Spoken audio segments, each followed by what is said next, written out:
Hidden Object Guru here, joined by... The Gun Wrangler. And whoo boy, is this place a mess. We got alien bugs, we got headless corpses, we've got probably a severed head around here somewhere. Unless the bug ate it. And we've got Punch-O-Matic. Oh, that's how you quit the game.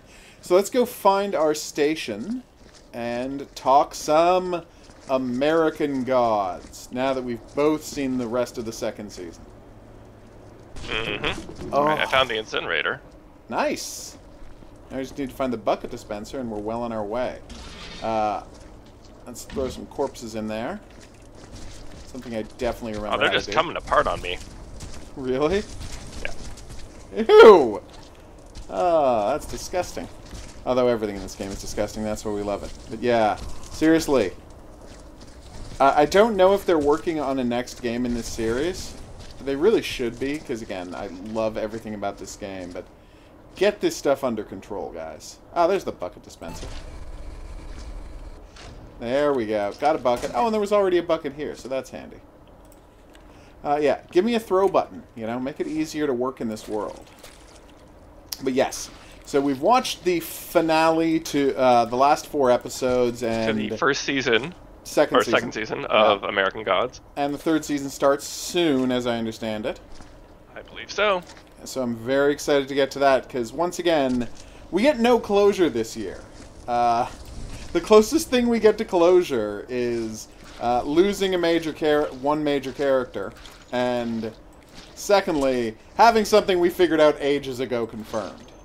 That Shadow Moon is in fact Mr. Wednesday's son. Yeah. I would also not say that Sweeney's dead just yet, considering that Dead Wife has the yes, has most of that potion. Yep.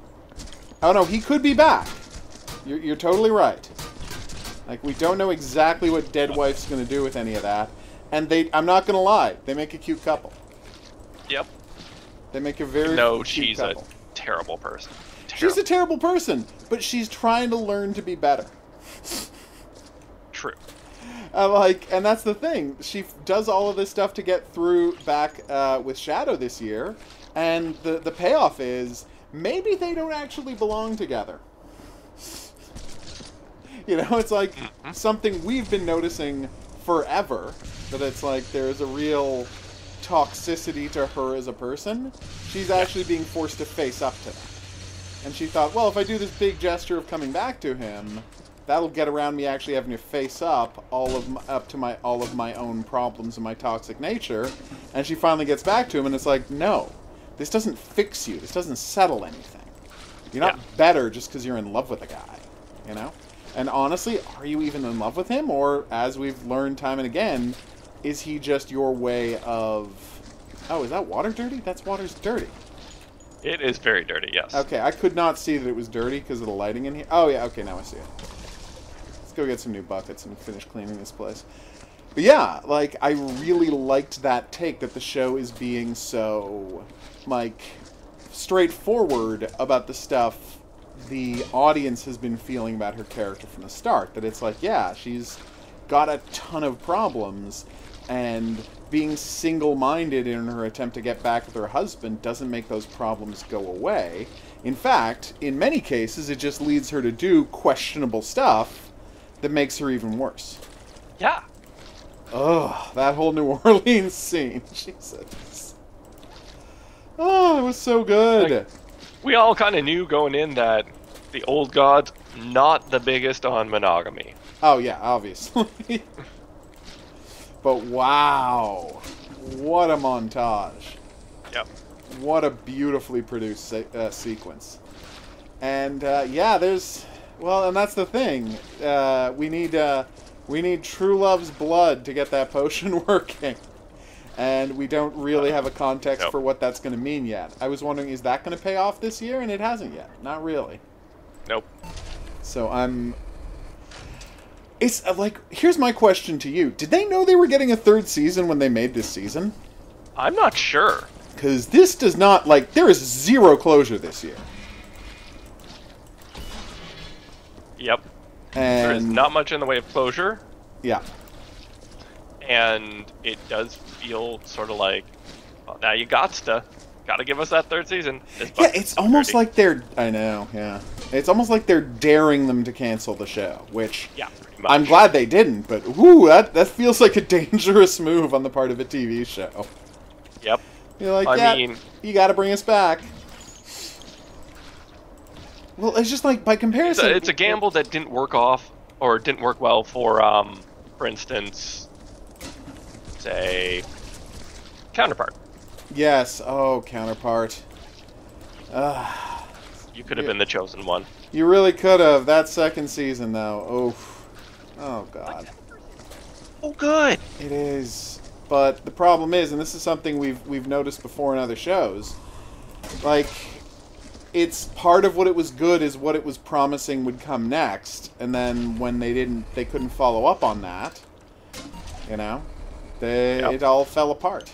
Because, well, we all remember what happened. We don't have to go over that again. You can listen to our many episodes talking about Counterpart to see how Counterpart broke our hearts. Yes, lamenting Counterpart. Oh, poor Counterpart. Like. I mean, yeah, like, for example, one of the things I respect about our beloved The Expanse is that, you know, partially because there's a series of books, right? Yep. Every time they've ended a season, they've pretty much wrapped it up on a point where you're like, well, except for the first season, obviously, where they hadn't gotten to the space station yet. But except for the first season, they've always wrapped up the seasons in a point where it's like, I would understand if this is where the show had to close out. They've never dared a network to cancel. They've never had to. No. Because part of it is the show and the books are wildly popular. Yeah. That's true. But I mean, what I'm saying is, other than the first season, every time a season of The Expanse has ended, you can say, well, if that was the last episode of The Expanse ever, I would feel, you know, I would be angry that there's not more Expanse, but I wouldn't feel like they didn't wrap things up. Yeah. Like, every last episode of The Expanse could have been, again, except for the first season, could have been the last episode of the series. You know, and you wouldn't have felt completely cheated because they did a good job of getting you to a place where you're okay. All right, can we pause here? American Gods, of course, yes. Okay, hold on. I think, but that's the thing. If there was never another episode of American Gods, I would be incredibly pissed off after watching this episode. Yeah. Because the pieces are finally in place. Yeah. Like, we're gonna get the war we were promised. Yeah, Armageddon, Ragnarok, whatever you want to call it, it's coming, and this episode, like, makes the sides of that war and the stakes of that war pretty clear. That's the thing. Please. It's in terms of the sides of it, we don't know anymore if there are any distinct sides. Because it's hinted very heavily that Mr. World and Mr. Wednesday are colluding. Yes. Just because they need a war to happen. And that's the thing. I'm not sure whether they are or not. You are right, but that we've got this... Everything that Mr... And the question is, are they colluding, or is everything that Mr. World is doing to react just helping Mr. Wednesday's ends? Yeah. Because the way he is persecuting them, the way he is pressuring Shadow, the way he's moving against these people, he is just creating more reasons to side with Wednesday and to amp up this war. Yeah. You know? Like, for the love of God, they push the situation so badly that we've got our mad leprechaun king trying to kill Wednesday because he sees that this war isn't going to be right for anybody. You know? Yeah. Because he's been manipulated so long and destroyed for so long that he's like, no, there's no There's no upside to any of this, so he tries to kill him, and he turns Shadow into a murderer to protect In the process. him. Yes. Yeah. And that's exactly what him taking up Gungnir, like taking up the spear and killing someone, is killing a god, as you say. He might not be forever dead, but we'll see. But taking up the spear and killing a god with it is exactly what Mr. Wednesday needed to do. All of his, as he said, the war really has always been against Mr. Wednesday. And he's right. And everything, it's almost like, and this is what I'm saying about, what if they're not colluding? What if Mr. Wednesday is this good at planning? Like, all of the shitty things that he's done to the Leprechaun over the centuries have driven to the Leprechaun to the point where he's going to try to kill Mr. Wednesday, which is exactly what Mr. Wednesday needed to happen. Yeah. You know? Because he can't just piss off like he might have previously. He has now been pushed to the point where he's got to try and kill him. And I wonder if the same kind of thing is happening with Mr. World. Yeah. Because I figure that Columbia would be an aspect of that, since she's like the incarnation of people's belief in America. Yeah. Yeah. Yeah, that's a really... Because the thing is, I was wondering, why is Columbia here? Like, I understand that her part in the story of figuring out what happened to Thor, right? Yeah. And that's a very good episode. That is a fantastic episode. And we're still sort of episode. unclear as to whether he killed himself or he had a little help. Yeah, that was very weirdly shot scene. Also, you know, I shotgun suicides generally don't involve shooting yourself in the chest. I know, right? Well, no, I rewatched it, and I'm like, did he kill himself, though?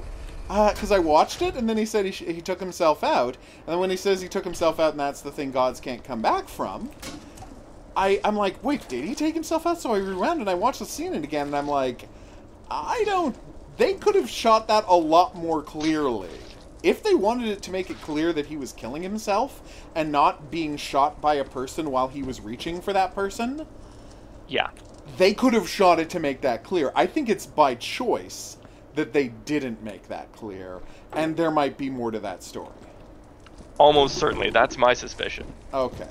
Alright. Good. I'm glad we're on the same page on this one, because I thought it was very strange how that show is... how that shot was framed, and this is not a show that that aesthetic choices are accidental in. Yeah. You know, when a show is as obviously crafted as this one is, right, when it is as precisely crafted, you don't kind of feel like, oh, well, that's just something someone was doing in the background of a shot, right? Or that's just something that happened. No. Like, that's slow motion. They built a set just for that scene. They got props. They got a new facial hair costumes. Like, everything in that scene was a choice. And I don't think camera placement was an accident. And we could be reading too much into this. That's happened before. But this time I don't think we are. Well, part of it is just because the world is so meticulously crafted, and you know, the characters are all very, for lack of a better word, whole. Yeah. That's true. Yeah, so obviously that kind of care, that kind of thought is going into this, so it's not crazy to think that even something as small as that, right, just like the angle from which Thor was seemingly shooting himself, that might be meaningful too. Because what on this show isn't meaningful? Everything has meaning in this show. And of course, by the rules of the show, our desire to find meaning in the show creates meaning for the show. Yep. I felt a little... I'm not going to say I felt cheated. I do find it's weird that and I mean, I suspected they just... Gillian Anderson just wasn't going to be available. And the fact that it's always the same actor playing technology in every age suggests that, yeah, I think Gillian Anderson just wasn't available after the first season. Why not if she bailed? She might have just got another job. Like, true. You know, I don't. I mean, I don't know what their relationship is. I think it would be crazy after the work they did on Hannibal and now this that she would bail on Brian Fuller. Yeah. You know? But obviously I can't say for sure. I don't know what the behind-the-scenes stuff is. That said, I think New Media is doing a good job. Mm-hmm. I think she's fine. Like, it's a very simplistic thing, but, you know, like, there's time for her to develop more as a character. Fundamentally, I like that the message is that no matter how many times he comes back, technology is always unbelievably arrogant. Yes. Is always unbelievably arrogant and sure of himself. That, like, whatever form he's in, he is always 100% secure that he is the absolute pinnacle. Yes, he's the pinnacle of everything. Yeah. And I mean, that's literally true, but because he represents the the march of progress. Okay, that's great. Because he represents the march of technological process, but at the same time, he's always going to be replaced by something new and a new version of himself, and that's a great idea. Yeah. So yeah, great performance by him in the flashback. Whereas Mr. Telephone is exactly every bit as smug as Mr. Computer, and now Mr. Quantum is. Yeah. So yeah. Very, very good bit of characterization, and I still love that actor's performance. Yes. He's like the kid who plays Joffrey in Game of Thrones. Where you just love to hate him? That's the word. I've never watched much of Game of Thrones because, you know... It's so hard. What's that? Yeah, it's so hard to put up with that. He's so awful. On that, like... Yeah. Not a big fan of the source material. Okay. Like, oh, so it's about rape. A lot of rape, a lot of torture, a lot of murder. Not as much as people say, but yeah, that is in there. Oh, don't forget the implied bestiality and incest. Well, regular incest and implied incest. There's just the one character's worth of incest. There's not a ton of. What about the incest. entire? That's an explosive barrel, yeah. Oh, it is. Well, I'll run away then.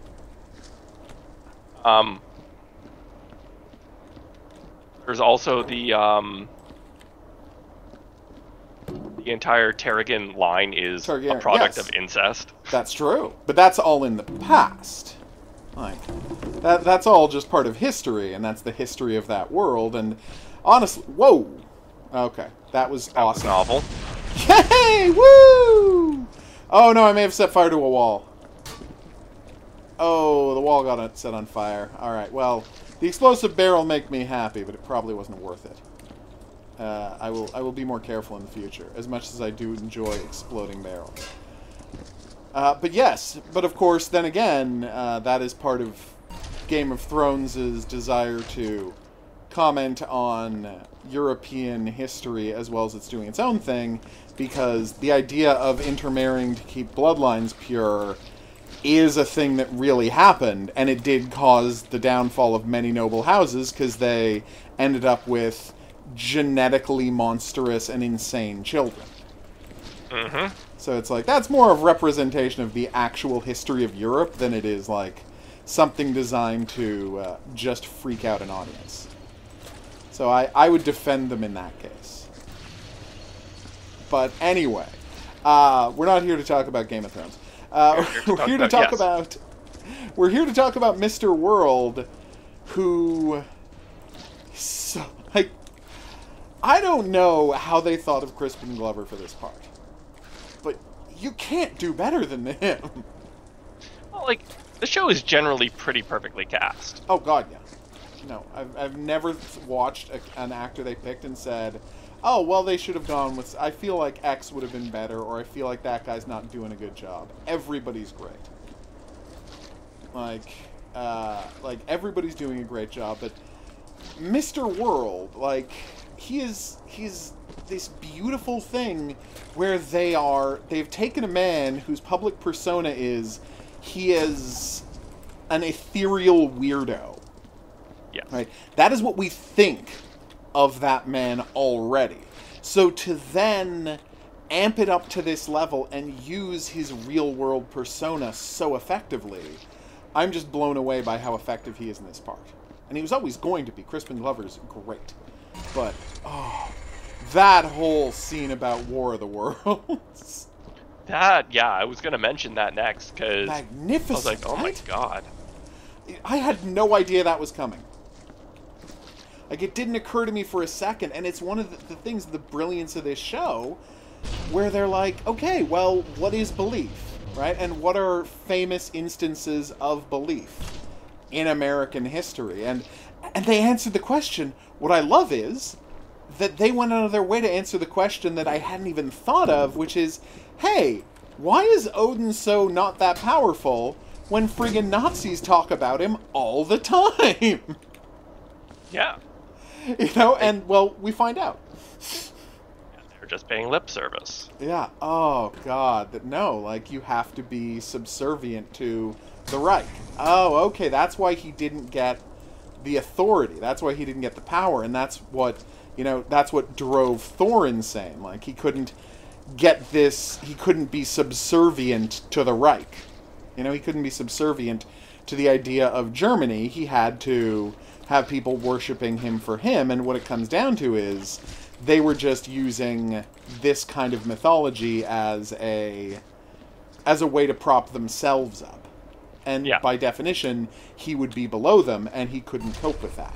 And then, so by good. definition, it would not be worship. He gained nothing from the arrangement. Exactly. So he ran off. Odin didn't get the... I mean, he would have gotten something. He would have gotten some meager amount of power, and you can see that Odin wants that. He wants every little bit of it he can gather. But Hercules can't... Hercules, oh my god. Thor can't put up with that. And, such a good character. Oh, the entire show is really good. No, it is. Every episode was great, but I was just... The burlesque 1930s episode, I just thought was a real standout for the season. Like, I really did. I loved that everything about that episode. I loved seeing people in the past. I loved the look back into it. Like I said, Mr. Technology back in the 30s was fantastic. Seeing Anansi as just a club hustler. Aww. Like, actually going around and doing a job. That was pretty wonderful. Oh, God. And more complicated racial politics this week. Oh, God. And that's the thing. They love their complicated racial politics. Do they ever? Well, and that's the thing. What I find fascinating is, so, I mean, you get this weird position where Anansi's people are the Africans who first believed in the spider trickster. Yeah. Right? And at the same time, so they were he has this incredibly complicated relationship with slavery in America because that's what brought him to America, right? And now he is one of the American gods. That's what brought him to America. But now the main way that his worshippers interact with America is to get killed by it. Well, there's also the question, who are his worshippers anymore? And, I mean, it's possible I'm reading too much into it, but I think his worship is, in some way, like, the oppression of black people in America. Yeah, it's sort of become more... That would make more sense. Yeah, because... Because they're calling out to something to stop this oppression, but at the same time, they're just getting killed all the time. And so you both have the belief as him as the trickster figure who can help, and they're dying, in a sense, for his, like, for him to not profit off of their death, but in a sense... I mean, I haven't completely thought this through, because we see... There's a lot of stuff going on with him and Jackal. Yeah. In that episode, and it's something I might want to rewatch to fully parse out exactly what the relationship between the two of them is, because at the same time, you've got the guy who is the avatar of being lynched, right? Mm-hmm. Who, the fact that he has, in a sense, turned on all of his own people in death, right? And become a constant reminder of their suffering and their persecution, but he visits it back on them, right? That's a fascinating idea. Yeah. And I'm I very wouldn't even intrigued to see how say that goes. he's like a god. I'd say he's like a genus loci, which is something I could believe. Or a totem. Yeah, in this setting where it's like, okay, Yeah. Sure. Because he's not exactly a ghost. He's more than that, but he's not a god either. he's the spirit of the place. Yes, that is exactly right. And oh my god, such a good bit. But aliens, the last thing I thought we were going to see on this show I know. was aliens. Aliens became a product of belief. Yeah. Now, that's a cool idea. Oh my god, yeah, we believed in them so hard that aliens became real. That's fascinating. Yep. So, and is Mr. World Mr. Fear? Like, I mean, more exploding barrels, I assume. Now that was an accident. I knocked over one of those lamps. Oh, okay. I know it's an And- oversimplification to think of him as a Mr. Fear, but the reason I use that term is, like, the way I've been describing him, as we talk about him, as Mr. Globalism, right? Yeah. But it's... The funny thing about globalism is, again, at the heart of it, there's this creeping dread, as talked about in the... what do you call it? Talked about in the Prestige, the creeping dread that everything is exactly as it appears to be. That there is no divine, that there is nothing more. This is it. And that is what he seems to represent. Does that make sense? Yeah, he's like the incarnation of the world losing its magic Yes, thank you. compared Because, to yeah, well, all of the characters who want to be worshipped and they want to be they want the world to be full of magic and they want to be like the center of belief, right? Yeah. Whereas he, like as he said, everyone will know your name. When he made the Odin pitch to Odin, back at the beginning of the show, he's like, everyone will know your name and everyone will be scared of you. But as Odin responded, as Mr. Wednesday came back with, it's just a thing. They are not being afraid of the whims of a god. They're not being afraid of divine power. They're being afraid of a concrete thing that just happens to have his name. yeah. And so that is Interesting the distinction. core of it. And I think it is. I think it is an interesting distinction because when it comes down to is, in the end, the orbital defense system is what has the power. And he's just associated. It doesn't have power because it's associated with him. He has powerful because he's associated with it. And he could not bear to be, like, a secondary thing. Yeah, I think that's a large part of it because, remember in the very first episode where he's just, it's the Vikings have landed and they're terrified, Yeah. and so they have to make sacrifices. Yeah. To get the wind to bring them back to Greenland. Yeah. Yeah. Oh. Yeah, and that's the thing. It's like, well, where's the power coming from if it's just an orbital satellite? No one is... I mean, you can say, like... Because they've dealt with the idea, right? When we had Corbin Burnson, right? We saw someone who has accepted Mr. World's deal, right? And he has let him name gunpowder after him, right? But he wasn't... He had a place of prestige, but he wasn't powerful anymore. Yeah. Like, he has his yearly sacrifice. Mm-hmm. but not much more.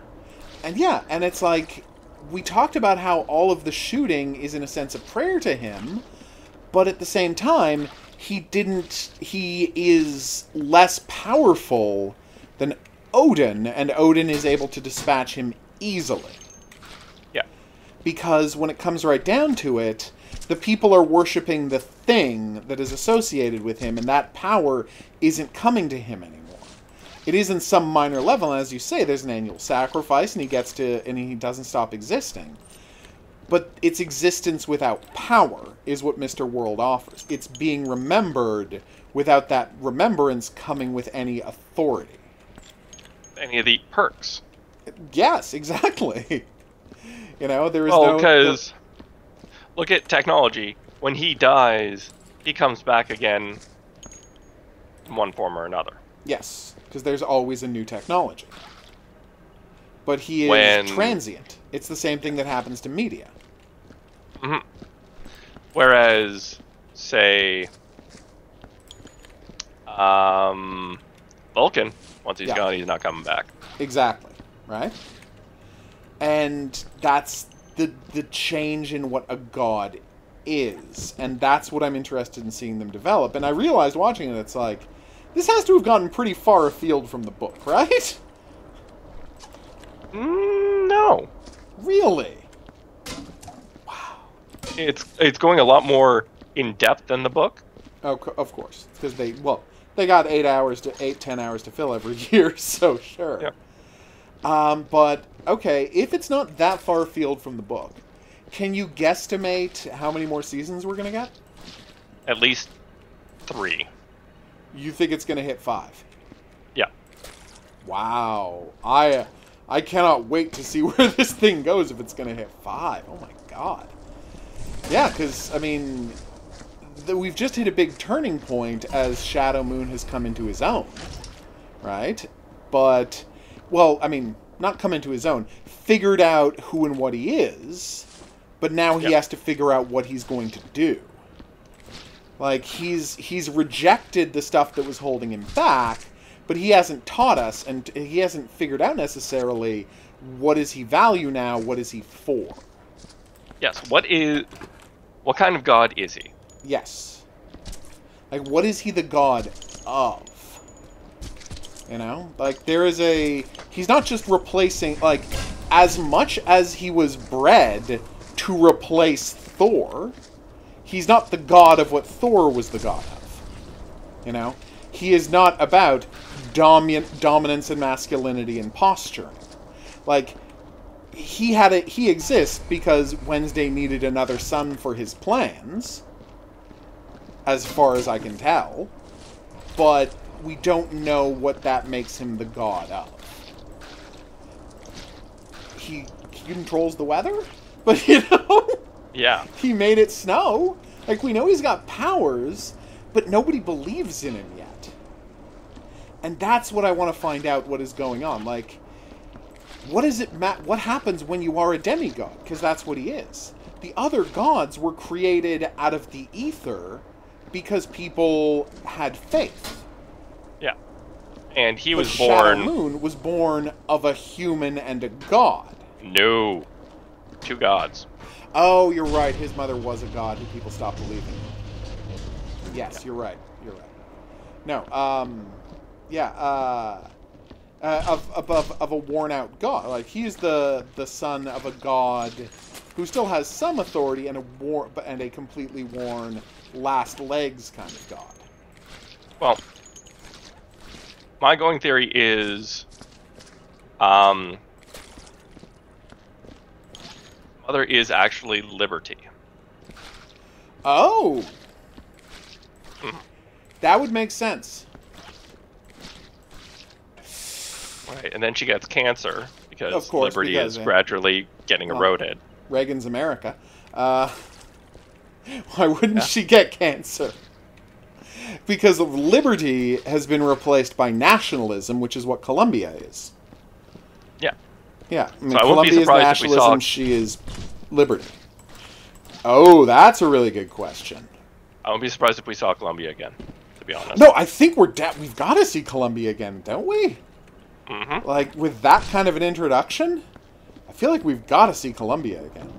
But yeah, that's the real thing. You're right. If she was Liberty, then that makes, I mean, him, again, the real question is, again, the show's incredibly complicated racial politics of making a black woman Liberty, right? Well, that's the thing. It could be Liberty or Liberté. It could be like the French ideal of liberty. Yeah, because she was created by France originally, but then she became the beacon of America. Yeah. And that's the thing. If she is Liberty and your theory is right, that would that gives so much extra depth to what Mr. Wednesday did with Columbia. Like, the deciding that America and technology had to get together to form a new abhorrent thing. Well, you ended up killing Shadow Moon's mother by doing that. Mm-hmm. That's a really interesting concept. Oh, I pray you're right about that. That would be fantastic. We noted in the past, like, gods having children was a very common thing. And at a time when, and this is why I find Shadow Moon so interesting, right? Because at a time when gods were all people believed in, and were the center of their, the center of people's focus, to the point where they were living, breathing, everyday parts of people's lives, gods just had kids, and those children were venerated by being the children of gods before they had any specific role in the culture. Again, look at the leprechaun. He was one of the 100 grandsons of a god. All of whom died except for him. And it is not a coincidence that the grandfather who, it is not a coincidence at all that the grandfather who spawned him and who he had to kill to become the god of Ireland was yet another one-eyed, cruel wisdom god, the same way Odin is. Yeah, like, it's interesting because it raises the idea of there being a type, right? An archetype, yeah. Yes, an archetype that spawns different gods. Alan Moore did a thing about this ages and ages ago. Someone asked him, to write a Dracula story, of all things, right? And so it's instead of being the story of, a retelling of Dracula featuring Dracula, it's about what purpose the story of Dracula serves and how it changes from time to time and how there's always that. And he touched on this in League of Extraordinary Gentlemen about how through history there's always been these assemblages of groups, and within those groups there's always people who serve specific roles. In a sense, if you look at the archetypes represented, that there's not really a difference between his League of Extraordinary Gentlemen and the original Knights of the Round Table in the earliest stories of them, right? And he's just talking about how these stories echo down, which creates the idea that, yes, Odin is his own thing, but even he was created by an ancient idea that broke off into different forms over the centuries. He's an old god, but there's original ideas that predate even him. Yeah. And that's fascinating. Like, the entire show is stemmed at, like, the more time you spend with the show, the more questions you have, and the more you realize questions are a good thing. Well, no, but I mean, that's what I don't think the show is about giving us pat answers. I think the show is about opening up these kinds of questions. Mm-hmm. And that's part of what makes me so excited about Season 3. Because, like, when they actually take us through Shadow Moon's journey into godhood, okay, well, what does that look like? Like, what does it look like becoming a god in this modern age? How do you find your place? What role do you have in the world? Especially when there's, a war starting all around you. Oh. No, I am so excited for that third season. Like, we have 3 good third seasons coming up. We do? Okay. We've got this, obviously. We've got Barry. season. Oh, of course, Barry. Yes. What am I saying? Barry's season 3. I hope that doesn't get delayed. Me too. I hope his film work doesn't lead to Barry being delayed. What's the other one I'm missing? Oh wait, it is season 4, but it's Oh, okay. You meant Expanse season 4. Yes. yeah. We have 3 huge things to look forward to. That's why I was confused. I'm like, no, Expanse is going to season 4. But yeah, like, season 3 of Barry should be fantastic. I have every reason to believe season 3 of this is going to be fantastic.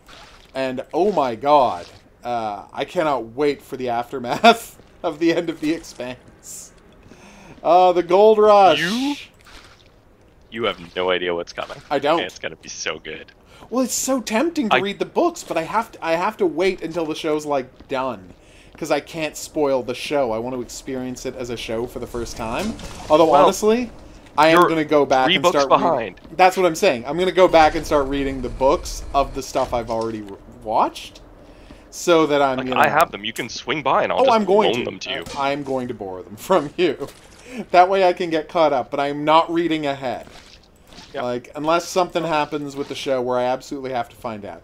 That actually happened to me with Game of Thrones, where they split up book 3. Like, the first season was basically book 1. The second season was basically book 2, and then they split up season 3.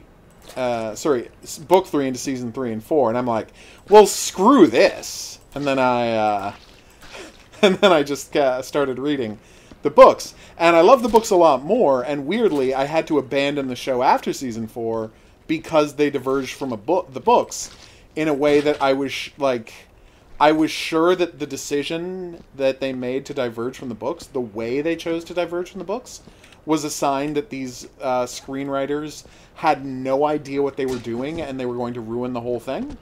And it turns out I was right. And now everybody hates Game of Thrones, the TV show, as much as I did after season 4. Yeah.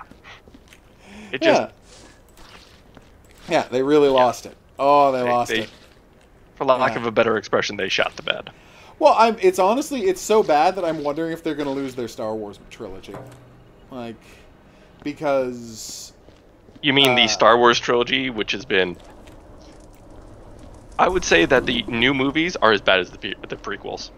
Yeah, no, I think they're not as bad as the prequels. I think they have issues, and we can discuss that another time. But I wouldn't say they're as bad as the prequels, but you're right that they have a lot of problems. But no, I mean, what they were planning to do was after this trilogy ends, Disney said, hey, we'll get the Game of Thrones guys to do the next 3 movies. And and now that it has gone so terribly, the end of Game of Thrones has gone so badly, I have to feel like Disney is having severe second thoughts about that purchase. And they might do with what they did with Colin Trevorrow and say, here, have your director's fee, go away. Don't make a Star Wars movie. Because that's what happened to Colin Trevorrow. Because he made Jurassic World Fallen Kingdom, and they're like, you want to make the next Star Wars movie? Like the 3rd Star Wars movie? And he's like, absolutely, yes, I do. They're like, well, the Star Wars movie doesn't start for, 3 years, so you can go off and do something else while you're waiting for the job to start. So he went off and he made a movie called The Book of Henry. And that movie went so badly that the week after it opened, he lost his Star Wars job. That's impressive. I know. It's honestly the only thing that made me want to watch The Book of Henry is finding out that how bad does a movie have to be to lose you a Star Wars job? And it really is that bad. Yeah. Like, it has the stink of failure all around it, and it's like one of those movies that feels like it was made by a crazy person? Like, what were you thinking? But we will see where they go in this next one. We'll see how J.J. Abrams finishes it up. Although, famously, J.J. Abrams is the worst at endings. So, yeah. Like, he's a man who has literally never figured out how to end anything ever. So, he's not the best person to be wrapping up a trilogy. But yeah, this, by comparison, is why I love this show. By comparison, is why I love Bryan Fuller, and why I weep to think what Star Trek Discovery could have been if they had just left Brian Fuller in charge.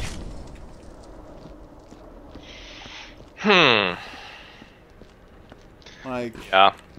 Well, it's sad enough that we're not getting another Star Trek movie. yeah. All we're getting is garbage Star Trek TV. Well, I mean, Quentin Tarantino still wants to make his Star Trek movie. Yes, and Alan Kurtzman still wants to direct and write Star Trek. Yeah. What's your point? Okay, but I mean, it could happen. Like, Once Upon a Time in Hollywood made a giant, pile of money, so we could get an interesting Star Trek movie. Like, it could happen. I'm saying not all hope is lost. Yes, the Star Trek TV we have right now is complete garbage. You're right, but there is hope. The possibility for hope exists. Is all I'll say about that. I think that there is a chance that we've got something good on the I think Picard's going to be a shit show. Oh no, that's definitely going to be terrible. 100%. Like, I was optimistic about Discovery, and you can go back and listen to my record. I defended a bunch of the first season of Discovery. And there are some of those defenses I don't even take back. Some of them. But looking at that Picard trailer, I'm like, oh, this is going to be terrible. Yeah. That looks terrible. Like, you have gone so far from anything recognizably Star Trek that it's like, I want to say to everybody who wants to work on Star Trek, go, sit down, watch all of Deep Space Nine, and then think about that world and how your story deserves a place in that world. Yeah. Like, and if your story doesn't deserve a place in the world of Deep Space Nine, just don't make the show. You know? Just stop. I have a friend who's working on set on Discovery. And? Any not gossip telling me. yet? Damn it! He's not telling me good things. Oh, really? Is everybody back this year at least? Some of the major faces are. Okay. I don't believe Anson Mount is coming back after punching Alan Kurtzman in the mouth like we all want to. Alex Kurtzman, yes. Yeah, getting into a fist fight with the showrunner isn't a great way to keep your job. Famously. That said, I'm not saying... No one is saying that he wasn't provoked. I'm saying it's not a great way to keep your job. I mean, given the opportunity, wouldn't both of us punch him directly in the face, too? Well, I'm not going to publicly on the internet threaten to assault someone. I'm just saying...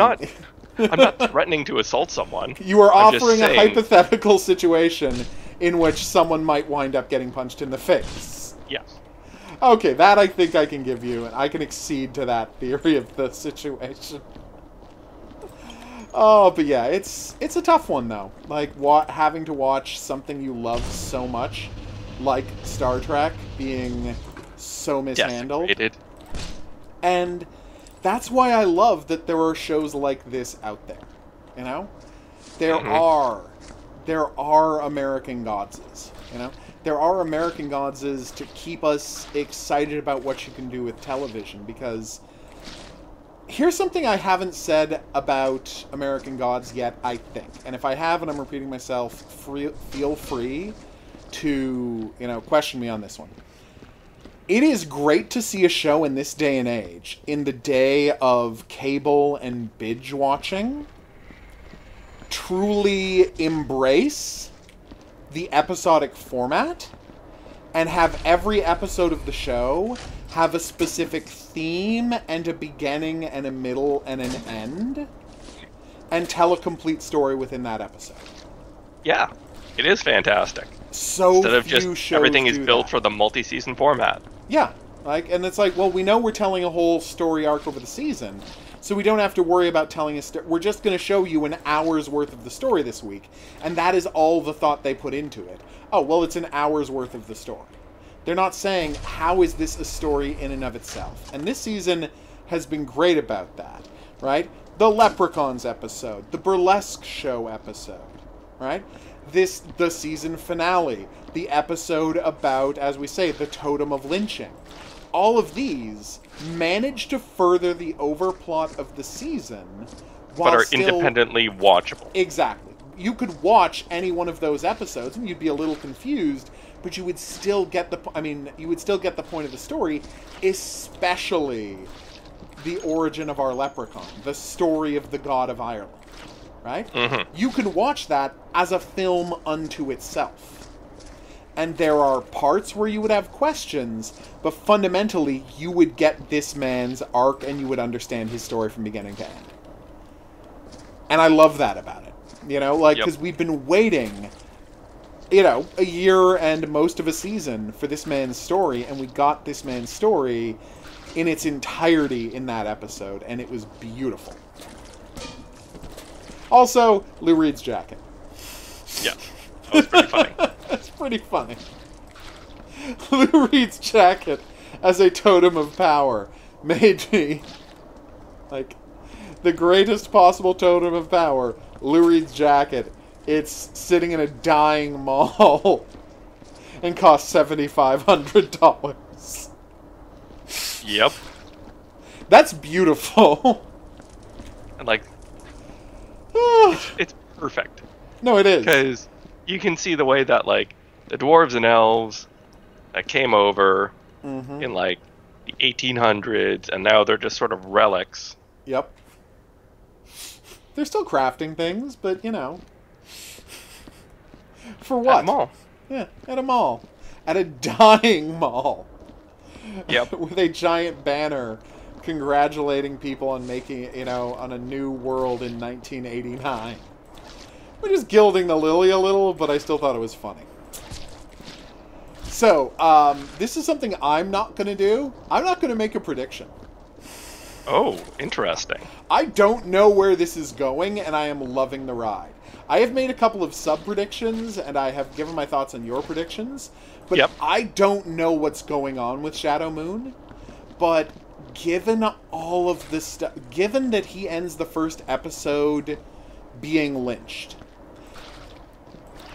I don't know how, but he has to be, like, in some way, his godhood, his powers, his nature has to be inextricably tied to A, America, Odin. and B, well, no, not only that, but to America. Well, and that's the thing. It is not an accident, right, that Odin's son is a black man because of the history of lynching. Odin, in the first, right, in the first episode, we talked about how lynching, he is lynched at the end of the first episode, and that is both where Odin's wisdom came from, hanging from a tree, and it is inextricably tied to the history of the America. persecution of black men in America, to the story of America. And I think, it's not a prediction, but I think Shadow Moon's story has to be fundamentally the story of belief in America. But I don't know how yet, and I don't know what that will look like yet. But I don't think you can get away from, there's a reason lynching keeps coming up. There's a reason that Odin's son is a black man in America. Yeah. Right? And it can't just be, you know, because because Neil Gaiman thought it would be interesting. It has to be about what this story is saying about America and about faith and about what America means. And I'm happy to admit, I have no idea what that is yet. But my only prediction is that's the story they're telling with Shadow Moon, and that's where it's going next. Yeah. I'll get behind that. I know a little bit of what's coming. Okay. But You're not gonna give me any spoilers. I'm not going to spoil anything. Okay. But you this time my theory, well, not even my theory, but my idea conceptually for what the show is makes a little sense. Mm-hmm. Okay, so I'm not going to ask you to make a big prediction because you've already read the book. But I will ask you this. Based on where they are in the book, like where the narrative is roughly, as someone who's read the book, are there things you're super excited for that you think we're going to get next season? I'm not going to say anything. Really? It's too big of a spoiler? Big of a spoiler. Okay. But, okay, let's put it this way. We have reason to be very excited about next year, those of us who haven't read the book. Okay. There we go. I like the sound of that. Well, alright, so I think that's going to wrap up our talk about Season 2 of this little show. No! Oh, you know what? I didn't spill as much water as I thought I did. I spilled a bunch of water, though. Of American Gods. Do you have a quiz for the people? Related to? If you have an American Gods quiz, that would be perfect. Have we gone over who is Shadow Moon's cellmate? Oh, no, we did do that, yes. Okay.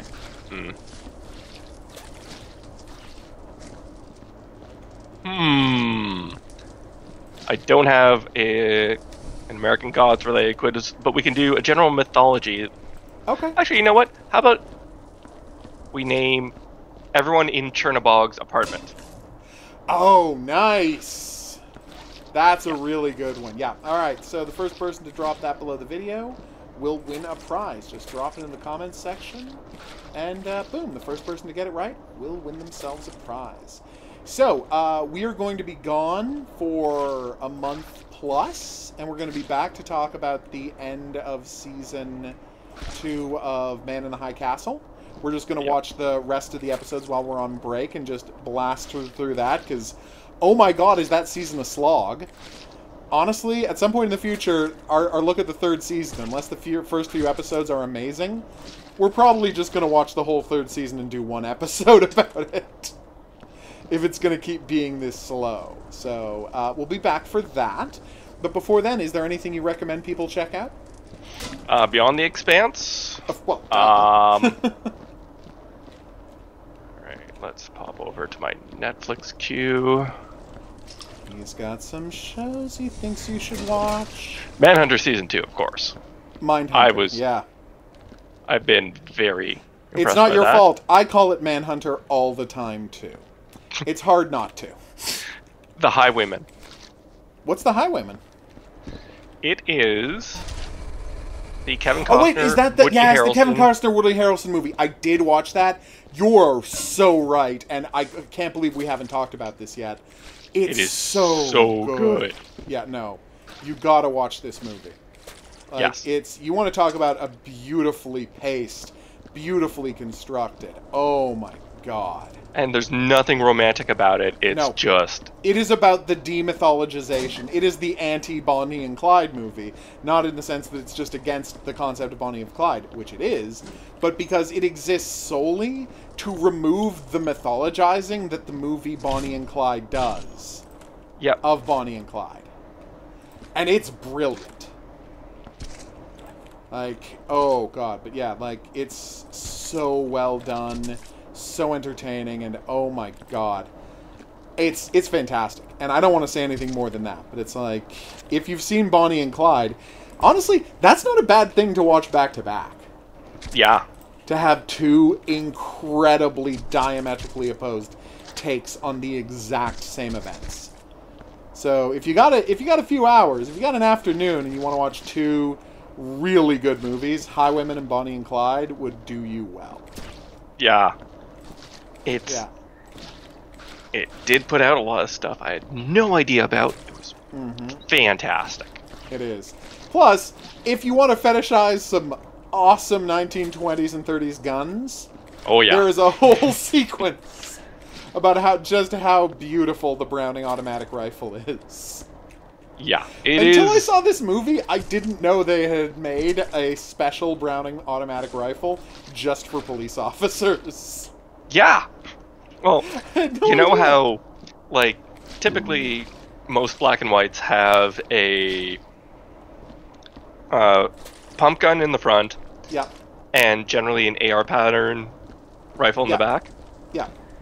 In the 1920s, it was like a 30-30 and a pump gun, or a Browning automatic rifle and the pump gun.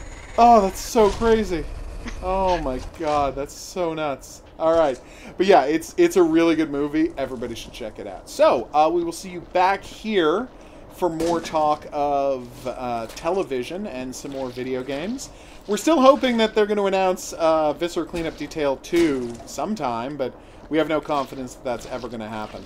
At some point, we may buy, we may get 2 copies of House Flipper, just so I can show off how House Flipper, in many ways, is the game that Viscera Cleanup Detail 2 should be. And should Has 100% always pat aspired himself. to be. Well, exactly. Like, if it gets on sale for under $5, I'm just going to buy you a copy. Sounds good. Because it's totally worth it. Because the thing is, I want you to see it just so you can see what Viscera should be. But until then, I'm just going to say, check out, there's buttons coming up to check out other stuff on the channel. Watch those movies. Get caught up on the rest of Man in the High Castle so you can enjoy our conversation about it when we're back. And until then, I'm going to say au revoir.